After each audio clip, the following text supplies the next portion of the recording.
Hello and welcome back to episode 2 of the Zag Talk podcast. I'm Dylan and I'm joined again by Carson Hey everyone. and B. Mary. Hey y'all. And we are excited to get back into Zag basketball mode after the team paused all basketball operations for the last 10 days or so. So we haven't played any games since the last time we chatted. But in this episode, we're going to be previewing the Iowa game, which is scheduled for this Saturday, with the early slate yet again, getting me out of bed at 9 a.m. on a Saturday, which I'm not happy about. We also want to do a quick stats review for how some of the individual players on Geo have stacked up against some other guys in the NCAA this year in terms of efficiency. Huge shout out to Evan Mia's website. We've been using that quite a bit to look at some efficiency statistics and teammate chemistry. But we've got a lot to do, a lot to talk about. So maybe let's get started with Iowa game on Saturday. B. Mary, do you want to give us our overall how Iowa has looked so far, their strengths and weaknesses as a team? Yeah, absolutely. It's really interesting. Iowa is not really one of those teams where there's a lot, quote unquote, under the hood. What you see is what you get. Garza is, at this point, a top 3 player, if not the national player of the year. He is a force inside. 6'11", grabs every rebound. I'll go more in depth in terms of the team statistics in a second, but Garza is a force to be reckoned with. Shooting is a major strength of the guards on this Iowa team. And it's really top to bottom with their guards. They can all shoot the ball and they move the ball really well too. Those are really their key strengths. Their weakness is definitely defense. They are at this point ranked number 77 in Ken Pom for adjusted defensive efficiency. The next team outside of the top 50 for that statistic is LSU, and they're ranked number 30 in the country overall. So what that kind of tells us is that the teams that are rising at this point in the year are the ones who are able to be both efficient on offense and defense. Iowa is the exception because their offense is just so good. So that is definitely something to watch and something we'll talk about too. And attacking the basket. That's not really something that has been surfaced in the basketball world at this point in terms of what Iowa is good at, what their weaknesses might be. But yeah, they are not very good at attacking the basket, and we'll get into that more too. Carson, anything to add there? Not too much new to add. I'd say maybe you mentioned ball movement. They're also really active away from the ball. They have a lot of pin down screens and other just movement around there because they get it into Garza and everyone kind of turns their head and the attention gets sucked in over to Garza, and they're not just kind of sitting around waiting for their shot. They got screens coming around, they're moving and cutting. So that was one thing that stood out to me. And then the fact that they can shoot it, you said. I think they shot 43s against North Carolina, and that's not that crazy for them. I think that is the most they've shot so far. But I mean, they're generally in the 30s, and they shoot it at a super high clip. I think they're shooting close to, 40% this year. So, I mean, they shoot the crap out of the ball. Defensively, they don't get back super quick in terms of their bigs, which we'll get into is why that's going to be such a big thing for Gonzaga. But Garza doesn't move super well, foot speed wise. That's one thing that stood out. And like you said, offensively, they look like they're going to attack, but they don't actually get all the way to the basket that often. It kind of reminds me a little bit of a dribble drive offense. The only kind of twist on that is that you do have a big who's sitting there in the post, which isn't super normal for a pure dribble drive offense. But, it's 2 or 3 attacking dribbles, jump stop, kick it out, or feed it into the post, and then reset, and then it's attack again. But they're not really looking to get themselves to the hoop with the drive. I think the only caveat I want to add on top of all that is we're talking about Iowa's strengths and weaknesses, not necessarily an on the court individually strength and weakness, but strength of schedule for Iowa so far. Given it the eye test, you've got a great win over number 22 UNC. They won 93-80. That's a really good win for them to take away. I think UNC definitely has been reflected as isn't an amazing team this year, but they're a perennially a top 25 team. They're well coached. I think that's a great win for Iowa. Outside of that, though, They've played NC Central, Southern U, Western Illinois, Iowa State, and Northern Illinois, and including a 106-53 shellacking of Northern Illinois. So I think everything that we're going to talk about today, definitely needs to be taken in the eye of they haven't been playing as good of teams. But on the flip side of that, I think, Carson, you've done a great job of when we'll get into the talking specifically about the Iowa UNC game and where some of their strengths and weaknesses shown through in that game. So no big takeaways for me from the top for Iowa as a team, but I think that's something I wanted to add in talking about their strength of schedule so far this season. Yeah, and just to put numbers to that, right now, Iowa's strength of schedule, according to Ken Palm, is 264th in the nation, whereas Gonzaga's is number 4. So a little different there. They've played 6 games. We've played 3. And just a little disclaimer as we're going to get into some of these statistical websites, including Ken Palm. But early on in the season, if you don't know how these websites work and how the rankings work, they're pretty heavily weighted to preseason forecasts, which are partially used from past seasons, like player rankings and everything, and then forecasts for new players. So at this point, for a team like Gonzaga, who's only played 3 games, it's super heavily weighted towards that. So I know this week Iowa passed up Gonzaga for the number 1 offense in the country in terms of adjusted offensive efficiency. But I mean, that kind of comes with a grain of salt because Iowa has played 6 games versus our 3. So it's going to take a while this year, especially with how weird scheduling is and games being canceled, for us to really get any sort of significant sample size. And we might not even get that by the end of the year, considering how many games are going to be canceled. But they are a useful tool to kind of see which direction teams are trending in, and to kind of get your bearings on where everyone stands relative to each other. So, right. That's a great point. I think what we'll see in just taking in this whole body of information that we're going to be chatting about today, it's more about being able to make inferences about how the team is going to play and where their strengths and weaknesses are. I think one example of this is in rebounding. So, for example, Iowa at this point, they're ranked number 11 in the country in offensive rebounds per game. GU is ranked 210th. So a little bit of a difference there. But the thing you have to understand is that in terms of shooting percentage or field goal percentage, we shoot a lot more 2s than them, and we shoot them at a much higher rate. We shoot overall about 4% higher percentage than them. I believe we're at 55%. They're around 51. So there are going to be more rebounding opportunities. The other thing to keep in mind is that if you watch any Iowa game, you are going to notice Luka Garza tipping the ball in just at a ridiculous amount of times. I think that, he made 6 shots against UNC. And throughout this episode, I think all of us are going to be talking about the Iowa UNC game to give a lot of the context around these statistics and stuff, only because that is the most competitive game that Iowa has played so far. It's the only top 25 team they played. So against UNC, Luka Garza made 6 shots. I believe 2 or 3 of them were tip-ins.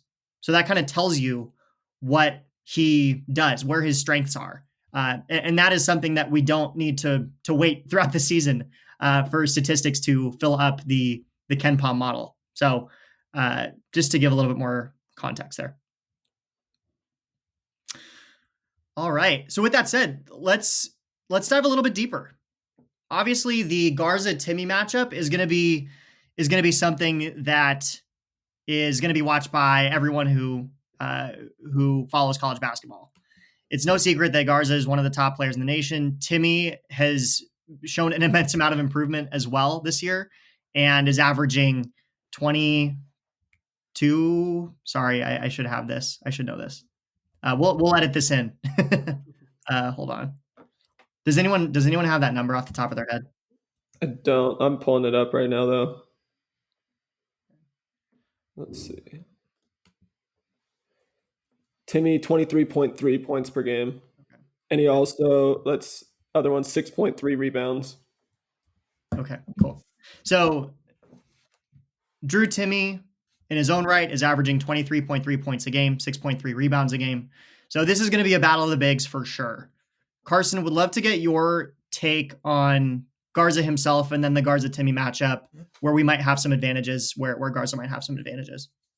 Yeah, I mean, Garza is super impressive. Just he gets position early down low, and that's kind of his biggest advantage. He half the time he's catching the ball and he's right there under the basket. So I think that's going to be a big thing for us is meeting him early down the court and not letting him get that position. He has super good touch around the hoop. He doesn't miss a lot of those chip shots, even with contact. He seems like every time there's a foul, it's an and one. He's really good at finishing through contact.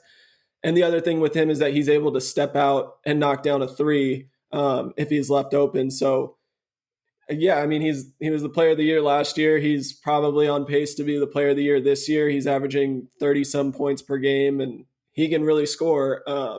For Timme, I mean, we didn't talk enough about it last week. Just he's had such a great start to the season. I know we were all expecting him to do a lot better this year and have a big year, but I don't know if we expected him to play as good as he was. I mean, 23.3 a game, and against Kansas, he dominated.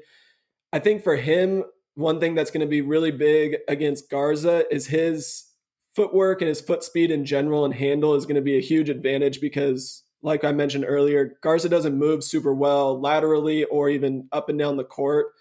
And Timme has the ability to catch the ball on the perimeter. We saw it against West Virginia where he's catching it 15 feet plus and taking someone off the dribble.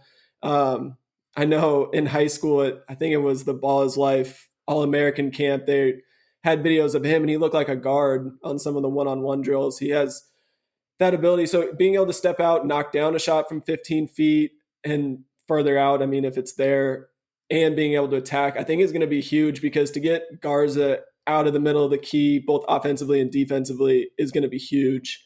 And I think that's a way we could potentially get him in foul trouble too, is if he's having to guard the drive a bit more.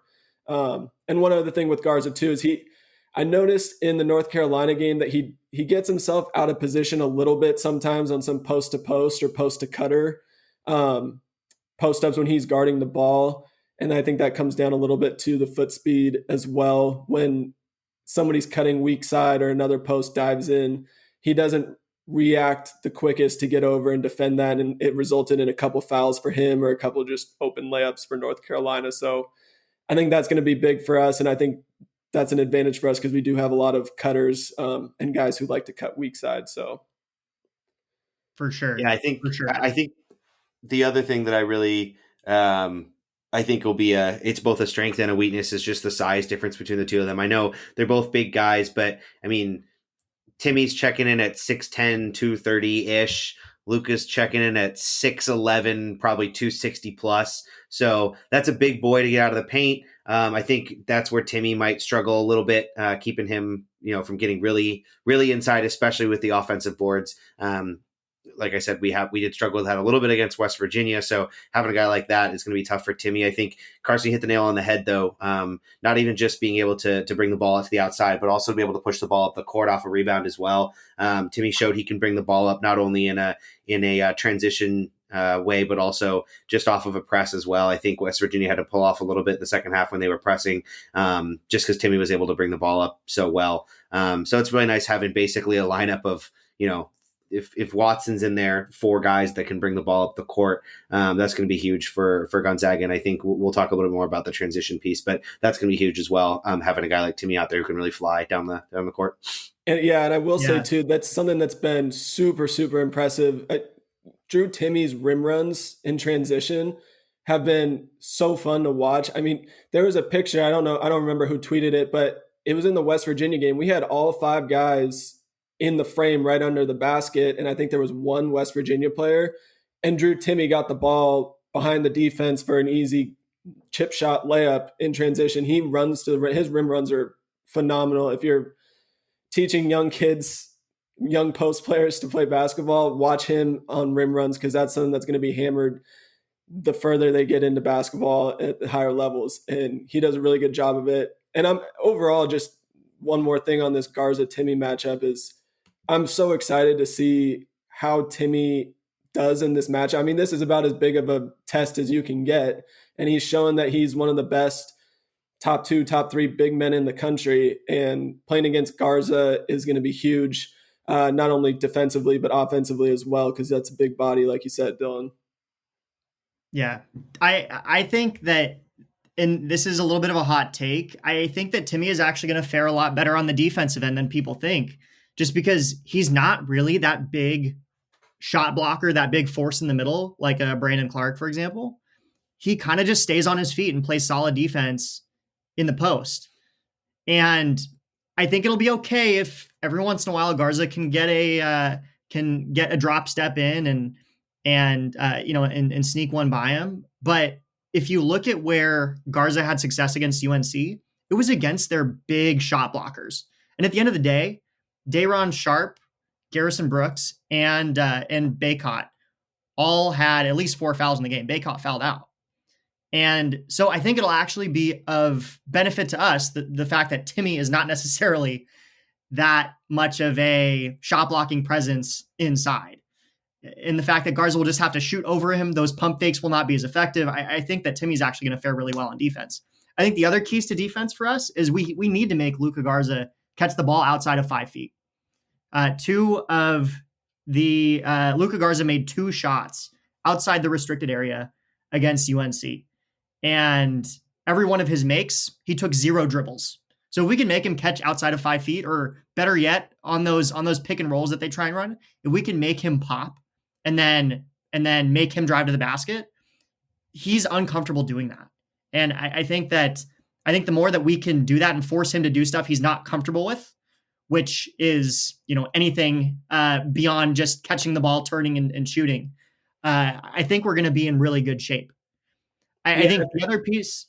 Oh, go ahead, Carson. Go ahead. So I was going to say on the pick and rolls too, I think this is where it's going to have to be kind of pick your poison. How do you want to get beat? Because you might have to let those guard. It's either going to have to be a flat hedge or, just staying right on his hip, because I think you want to let the guards beat you and not Garza.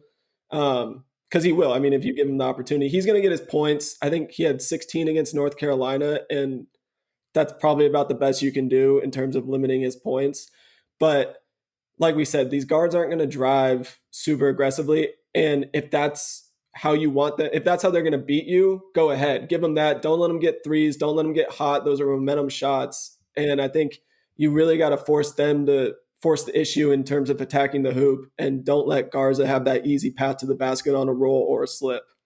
Yeah, I think Carson, I think I texted you this when I was rewatching the UNC Iowa game. I think one of the bigger things that UNC did was they sagged under that screen on that Garza would set, and they had multiple handoffs, not even just a screen, but moving plays at the top of the key where they'd get handoffs and they would just pull up.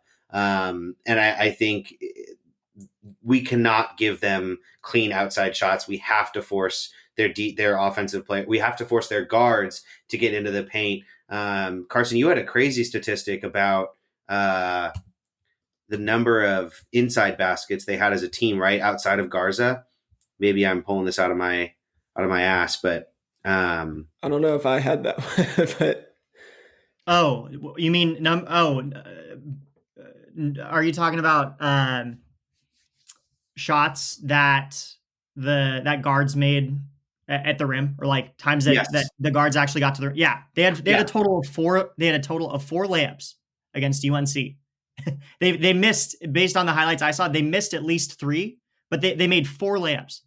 And so yeah, they took 43s in that game, as we said. So and I think that kind of tells you what they're trying to do. And I think a couple of those layups were on backdoor cuts or something too. They're not creating much of anything or anything at all off the dribble to the rim. Like I can remember, I don't remember the player who it was. Number 1, I think his layup was literally 2 hard dribbles at his defender and backdoor. They're not looking to get to the hoop off the dribble. So I think, yeah, like we said, that's how you force them to beat you there. Make the guards beat you by getting to the hoop. B. Mary, thanks for coming in on the stat save there. I appreciate it. 4 layups by the guards on Iowa in the UNC game was the overall takeaway there. Thank you. Mm-hmm. Yeah, I think we're already kind of talking about the guards, but like maybe Carson, go a little bit more in depth. Like, how do the guards play? How do they get their, how do they get their shots up? How do they play? Yeah, I mean, I talked about it a little bit earlier where they're shooters. They're looking to shoot. They're really good shooters, and they have a lot of them. In terms of bench minutes too, they got guys coming off the bench who can play. I think they 33, 35% of the minutes are from the bench compared to 22 for Gonzaga. So they have shooters and they have a lot of them. Pretty much everyone outside of Garza can knock it down, maybe with the exception of one one of their other bigs. But yeah, their guards they're gonna use the pick and roll. They're super creative off the ball and using screens. They're really good at using screens. And one thing that stood out to me too is they're really disciplined on shot fakes. If you come flying at them, closing out, they're not going to put that up. They're not going to try to drive. It's a pump fake, and they're sidestepping, and they're going to knock that down most of the time. So defensively for us, that's going to be huge to make sure you're closing out hard, which is something we've struggled with a little bit, not only this year, but the last couple years in terms of defensive rotations on shooters, especially, but making sure we're not just flying past them because that really isn't going to do much for us. So I think as little help as possible, which I know is tough with Garza down there, but you really can't leave these guys for too long. And that second or third pass that they make when they're swinging the ball around, we got to have our rotations down. Which, if there is something that worries me probably the most about this game, is that for us that we seem to give up a lot of open threes. We saw it against Kansas on ball swings and other sorts of attack and kicks. And our first rotation's pretty good, maybe even our second, but by the time that third comes around, or even the second, we seem to struggle with that. I know Ayayi is one that always gets me a little bit, in that he seems a little late on those or just isn't there. But hopefully that's something that we've talked about and worked on over the past few weeks, because that's going to be huge. These guys are smart. They'll make you pay if you're not rotating right or if you lose them on the weak side. Yeah, I think overhelping is going to be one of the things that I'm going to look for in the first half, because UNC overhelped a lot in the first half of the UNC Iowa game. And as a result, Iowa shot 11 of 22, 50% from three. It seemed like they made adjustments at halftime, and Iowa ended up finishing the game shooting 42.5%, which is still insane, but they were able to, UNC was able to cut that percentage down quite a bit. Iowa only shot 6 of 18 in the second half. And so I think, as we've been talking about, you have to close out hard. You have to just reduce the amount of help defense that you might normally play on a typical team. But this is far from a typical team. And I think personally, we all might get a little bit frustrated that, there might be some possessions where the Iowa guards do get to the basket and shoot a poorly contested layup. But in all honesty, that's much better than them driving, getting to the teeth of the defense and kicking out for a wide open three. So yeah, I don't know. That's something that I think I'm going to allow our team to allow them to do, or force them to do, is get to the basket, beat us at the rim. Don't beat us on the 3-point line. Yeah, I think the nightmare situation too is you have aggressive guards at the top in Suggs and Nemhard who have shown that they're willing to come down and try to get steals while guys are in the post with the ball or at the high post. And I think the nightmare situation is you have that and you have somebody like Ayayi who doesn't rotate. That's how you're going to lose open threes, right? The combination of the two, I think we can survive if, we got the rotations down and we're able to play help defense. I think we can survive if we close out and don't play too much help defense. But if we do both of those, we're late on rotations and we're helping down too much, I think that's where we're really going to get ourselves in trouble. At least talking about, your top 6 or 7 guys on the court. Yeah, and I will say for this matchup in general, I mean, if you like watching a good old-fashioned solid defensive game, this is not your game to watch. I don't think you're probably a Gonzaga fan or enjoy watching Gonzaga basketball too much, if that's your type of basketball. But I mean, not to say Gonzaga is a bad defensive team this year, but this game, I mean, these are the 2 best offenses in college basketball. No one's going to stop them. It's just about slowing them down. This is going to be a high scoring game. The offense is going to be great to watch. And another thing too, they both play super fast. I think the average possession time is 14.4, the other's 14.5. So I think moving into another key for this game is both teams are going to try to slow the other one down. I think Iowa primarily through stopping our transition. Obviously, our guards. I mean, we're I think the best team in college basketball in transition. That's what we do. We get out, we finish super well, and we have multiple guys who can do it. You have Kispert who can flare out and knock down a three in transition, which he rarely misses. And then you have really good finishers at the hoop too. Timme, who does his rim runs super well. So they're going to try to stop us in transition. And I think for us, one thing too, and which will help stop Garza, or at least make it more difficult for him to get the ball in the post early on, is that 1-2-2 press that we like to run. I think is going to be huge in this game, because that takes 5 to 8 seconds usually to get the ball up the court, besides potentially forcing turnovers, which it will, 1 or 2 per game. But they're starting their offense with 20 seconds on the shot clock instead. And if anything, they're starting their offense further out from the closer to half court too. So I think that's going to be a big piece for us, is make it as difficult as possible for them to get into their offensive sets, to get going, to get the ball down into Garza. And I think while we're not going to press for the full game, we kind of throw that in as a, kind of just to mess with somebody, to get them out of their rhythm a lot of times.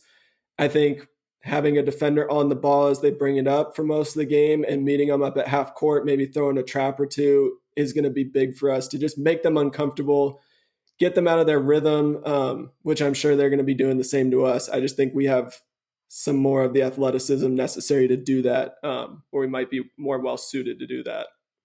Yeah, I think it ties a lot into the comment you made earlier about Timme not having to be an amazing shot blocker to play good defense on Garza. I think it's that the idea of trapping at the half court's the same type of thing, right? You're not necessarily trapping. I mean, you'd love to get a steal on, and you'd love to get blocks in the post, but if you can make Garza take contested shots, if you can double at the half court line and be able to do those two things to slow down the Iowa offense, and to be able to make them take contested dribbles or contested drives and contested shots, I think that's going to be a huge thing for them. Do you both think, are we going to see same starting lineup? Or do you think we're, especially talking about that 2-2-1 or 1-2-2 press, are we going to see the same starting Gonzaga lineup on Saturday? I think so, we are. Yeah, I think we are. And I think a big reason for that is because of Anton Watson's ability to guard guards. He's shown that he's got incredible lateral quickness. And one thing that showed through in the UNC game was that Garrison Brooks couldn't guard Iowa's guards. Every time his man caught the ball on the perimeter, it was a blow by, and which led to overhelping and open threes. I don't think that we're going to see the same issues with Anton Watson. And I think that he will also be critical at the top of that 1-2-2 press, putting more pressure on their guards at the top, and ultimately putting a really big trapping defender at the half court. So I think that we will see the same starting lineup. With that said, I think that our 4-guard lineup, in terms of the matchups, it could potentially be a bigger matchup problem for Iowa, because I don't think that any of Iowa's guards are nearly as athletic as any of our guards and can match up with us one-on-one. And I think because of that, we're going to see them play a lot of different types of zones. So kind of a long-winded answer, but yes, same starting lineup. Carson, what do you think? Yeah, I agree. I don't think Mark Few generally likes to change it up. I know last year we had a bit of a different starting lineup. That was mainly, at what was an injury, or there was something going on with Gilder, who ended up being replaced by Ayayi. Ayayi was having a great start to the season. But I generally don't see that. He likes to stick with what he has. And I don't think it's a bad lineup. I think that's probably our best way to start games, is to have another big guy in there, and then you can move on to that small ball lineup.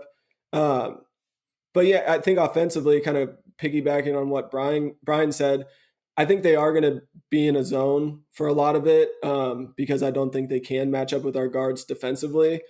And one thing that will be really interesting to see is how we handle that. I know we have some young guys, and just our lack of shooting so far this year. It's going to be really interesting to see how we attack that zone. If we have someone like Jalen kind of trying to plow his way through in situations where another rotation was maybe the right move. And we just have to knock down shots. I mean, if they're in a zone and really packing it in, we're going to have to force them to come out somehow. So if we're not knocking anything down, we're going to have a tough game offensively, I think. Because, yeah, they're going to pack it in. They got some big guys down low that can defend well. So I think we really got to expand that defense out, get it open so we can get it down to Timme and get working on Garza as well. I think attacking Garza, the guards themselves, is going to be huge. Just put as much pressure on him as possible so he's more tired, he's less comfortable down on the offensive end, is going to be big for us. But yeah, their guards, I don't think there's really many guards in the country who can guard our guards, but that's going to be a big advantage for us in this game, I think. Yeah, I think I think you hit the nail on the head. I think the way to get Garza tired is going to be guards driving into that and making him play help defense, especially since he has shown he's not as comfortable and a little bit slower. I think the way they're not going to be able to get Garza tired is just feeding Timme the ball in the post. I think Garza's much too proficient. I don't even know if that's the right word, but I think he's much too effective in the post on defense to make him tired by just giving Timme the ball a bunch. I think it's going to have to be an all-around effort to get Garza tired. Yeah, and another thing I was just thinking about with the starting lineup having Watson in there is, as I had mentioned earlier in this episode, Garza kind of seems to struggle with some of the post-to-post passing, which we know Gonzaga does a really good job of, and having another big guy in there who can cut from, 15 feet or even from the other post is pretty big. I know we normally with this lineup don't have, the Shemek and Sabonis 2 posts and that post-to-post pass, but I think having another big in there will be big, will be important for us. But yeah, I really think attacking him, drawing him out and then attacking, make him move around as much as possible is going to be huge. Drew Timme on some ball screens, put him in as much action as possible to just get him in there and do what you can. I mean, if we're going to have a lot of shots blocked, he does that, but the more you go at him, I mean, you can only take so much in a certain game, and you got to throw whatever you can at him. I think it'll be a massive win for the Zags if they can force Iowa to play man. And to your point, Carson, we need to be knocking down our shots. And that's kind of a tall task. Just like Iowa's not used to driving to the basket, we're going to have to knock down threes. Not just knock down threes, but take threes. Iowa shoots on 42.8% of their possessions, they shoot threes. On just 27% of Gonzaga possessions do we shoot threes. So it's not something we're used to doing, but I think we're going to have to make them in order for them to get out of their zone. I think the other way for us to bust that zone is to attack the gaps with discipline. And if we can get to the teeth and then kick out for wide open shots or dump downs to Timme or, just some, driving dishes, getting all the way to the rim. If we can do that, then I think that'll force him to play more zone where Garza is playing a lot more help side position. And if that's the case, then I think we're going to see a lot more dribble handoffs to Drew Timme and pick and roll situations. So yeah, overall, this is going to be a battle of each team trying to get the other team to do something that they are not comfortable doing, which I think you could potentially say about every basketball game. But with this game kind of such, under a microscope, it's number 1 versus number 3 in the nation. I think everyone kind of knows where each team's strengths and weaknesses lie. And at the end of the day, if each team is able to just do what they want, we're going to see, kind of I don't know, you might call it a bloodbath. But on both ends of the floor, we might see a 125-120 type score situation. I think as Stephen Carr said on Twitter, there is not a score, there is not an over under high enough that would make me take the under. So, I think that's a perfect transition. Do you guys want to both give your kind of final must do's on offense and defense for Gonzaga? Sure. Yeah. And maybe more of a ideal situation. This is the perfect start for me is we come out, we knock down a few open threes we get out in transition, we have active hands.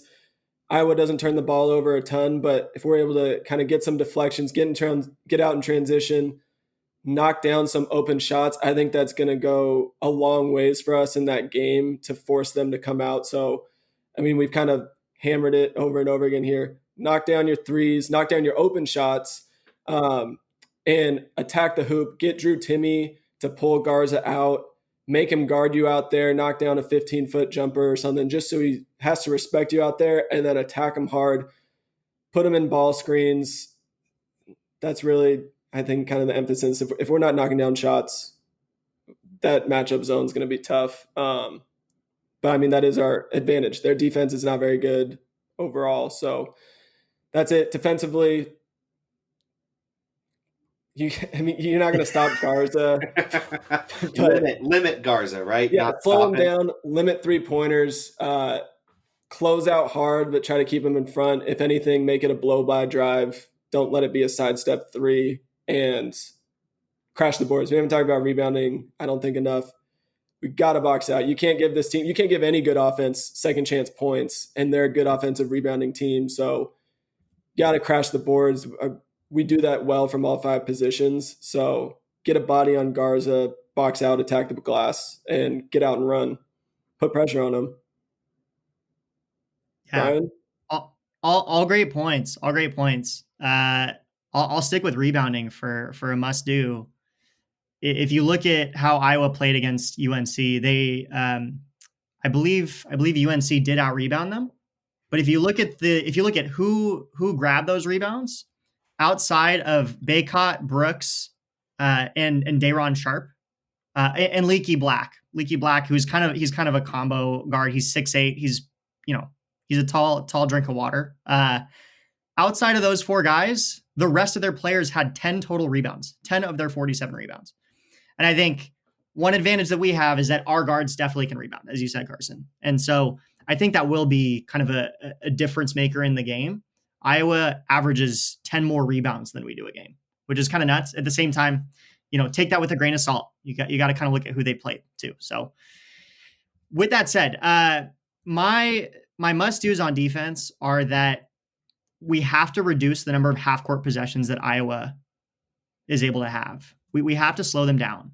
And I think the 3/4 court press is going to be a big piece of that.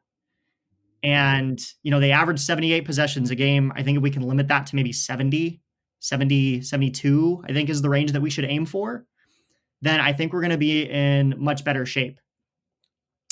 In order to beat them on the defensive end, we need to play on-ball defense out to 30 feet. It's probably going to be tiring for our guys. We will have had a few weeks of rest, though, coming into that game. But we need to be able to play defense out there. Their shooters can shoot. We need to force them to drive to the basket and force them to get all the way to the basket. If we allow them to take 2 dribbles, get into the key, and kick it out to open shooters, that is not it. We've got to force them to drive and get all the way to the basket. The keys against Garza, we've got to force him to catch the ball outside of 5 feet, and we have to force him to put the ball on the ground. I think if we every single time he touches the ball, rush 2 guys at him, again, that's a recipe for disaster. I think that the Garza Timme matchup is going to be critical here, and it'll be a percentages game. If Garza is able to make more than 50% of his shots, and he's able to drop, if he's able to drop 30, 35, 40 points, we might be in big trouble, especially if their guards are knocking down their shots too. On the offensive end, we need to get out in transition. I think Timme is going to be a huge piece in that. It'll be a way for us to take Garza out of the game. We need to be able to get to the teeth of the defense, which means drive kick drive situations, ball sweeps, backdoor cuts, any way that we can get to either the middle of the floor or at least past the first layer of their defense. That'll definitely put us in a much better position to succeed. I think it's kind of Newton's third law of basketball. Anytime you have an inside out shot, it goes in. And so I think that's what we need to do. UNC got stuck passing the ball around the perimeter and forcing up, mediocre 3-point shots. I think we need to get to the teeth of the defense. And then we need to take Garza away from the basket. If we can take him out of position, more possessions than not, then we're going to be in a good position to score a lot of points and hopefully score more points than they do, which I think is ultimately what the game is going to come down to, a race to see who can score more points. So You have to score points to win basketball games. That's the first law of basketball. Come on, guys. If we score more points than them, we can win. Come on, guys. Let's do it. I think. Go ahead, Carson. I was just going to say to tack on to that, Jordan Sperber on Twitter had a kind of review of the Iowa-North Carolina game. And defensively, North Carolina kind of fell victim to over-helping a lot, not only on Garza, but on drives, where it's one of those two dribble situations. These guys aren't looking to get to the rim, and these guys are fully turning their bodies, squaring up their chest with the driver and leaving their guy wide open on the wing. We can't do that. Like you said, you kind of have to know who you're dealing with and know that, hey, I'll give up a layup. I got some help in the middle, and I'd much rather you go there than, I really, it's mind-boggling to me why North Carolina was sending so much help on drives. But yeah, Dylan, go ahead. Yeah, I'm going to lean into my intangibles title a little bit more. But I think for me, there's a couple of takeaways, and I don't need to be breaking down into offense and defense, but the guards need to attack Garza, make him uncomfortable. I think one of the other things is Garza played 35 minutes against UNC. Timme is averaging 32 minutes a game this season. He played 34 against West Virginia. I think he's going to be able to keep up with Garza from a maintenance perspective. That being said, one of my big keys, I think, is going to have to be Omar Ballo playing some potentially meaningful minutes. I don't think he's going to play 15 minutes, but there are going to be points where he might be on the court, especially, and this is one of my other key points, is Timmy's got to stay out of foul trouble. Because if we have to go to anybody else guarding Garza, we're going to be in trouble. And maybe I'm wrong. I hope I'm wrong. I hope that Ballo comes in and plays, 6, 7, 8 meaningful minutes this game, or, we'll call it 5 meaningful minutes. But I do think he could be a key to being able to slow Garza down a little bit. And he's also just another big body you can throw at somebody like Garza, because I really don't think we have anybody else off the bench that's a true big body that we're able to throw at him. So I think those are a couple of my little things I'm not going to go into repeating some of the stuff you guys have said, but I think Gonzaga's got a really good chance. I've got Gonzaga winning this game. Do you guys have Gonzaga winning this game? I do. I think it's going to be really close. I think it's going to be really high scoring.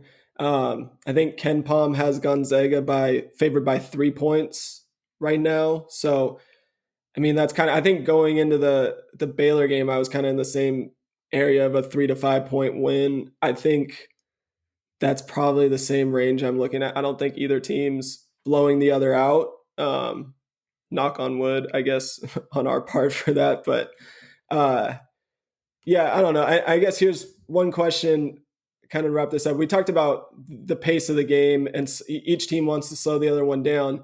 If this does turn into an up and down game, who do you think that ultimately favors? Is that Iowa who's got the advantage there, or do you think we have the advantage? That's tough. As much as I want to say Gonzaga, I think that if it's kind of a back and forth battle coming down to the last possession, I think that Iowa might have the advantage, and I think the reason why is just because of their offensive rebounding presence. It won't be about the first shot that goes up on the very last possession. It'll be about the second or third. And that's really kind of what scares me in a situation like that. And so my hope for this game is that we're in the driver's seat. It's my hope that we're up, between 3 and 7 points the whole game. It could be kind of like Kansas, where Kansas kind of brought it within 2 at one point in the middle of the second half. I'm hoping that, we're able to just play solid throughout the game, ahead with 1 minute left by 3 to 7 points, and able to stick it out and hold on. But if it is kind of back and forth, each team if there's a whole bunch of lead changes going into the final possession, a situation where maybe we're up 1 and Iowa has the ball, like they're so good offensively. They rebound so well. That situation scares me. Yeah, I guess I'm going to struggle to answer my own question because Brian just brought up a lot of good points. My initial kind of gut reaction when I thought of that question was that I think if it's really up and down in terms of just, they're getting it and going, not really a whole lot of half court offense in general, I think we would have the advantage just because of our overall athleticism and transition ability. But you do bring up a good point. And I think kind of to go on top of that is that with their shooters, the more up and down that potentially goes, and just with some of our young guys and the more tired you get later on in a game, they're going to get some really good looks probably in transition from 3 that could really flip the game on its head really quickly. Like you said, I mean, it's hopefully we have that lead and a little bit of a cushion, but that what Kansas did where they cut it to 2, that could easily turn into an Iowa lead by 5 or 6 with the way that they shoot the ball. So yeah, I mean, it's going to be really interesting because they play so different in terms of both have really high tempos. They have really short possessions, but it's not necessarily in the same way. I think a lot of it's just partially because of Garza being able to a lot of times just get the ball dumped into him, turn around and score. Yeah. Whereas ours is kind of a little more guys flying around everywhere, ball screen, cut, so I don't know. It's going to be really fun to watch. I'm super excited. The last thing I'll say here is that this is Iowa's first true test. And so I think we're going to learn a lot from this game. And as much as we're speculating about how it's going to go and looking at their previous games and everything, like, yeah, UNC was a matchup for sure. But the fact of the matter is 10 minutes into the game, Iowa was up 15 points. So I think that this will be Iowa's first true test. I'm really curious to see how they handle kind of getting punched in the mouth whenever it happens, because it will happen on Saturday. Well, and I believe this might be, for Gonzaga's side of it, this might be the worst defense we've played to date. I think Auburn, well, actually, I don't know about Auburn. Auburn's offense was ranked in the 70s, but I mean, Kansas's defense was great. West Virginia's defense is obviously great. I think they were number 1 for a while in KenPom. I don't know if they still are, but so you're maybe looking at Auburn, and we saw what happened to them defensively in the game against Gonzaga. So that's going to be really interesting to see how much the defense comes into play, because we do have a better defense than them, at least from what the numbers show right now. So.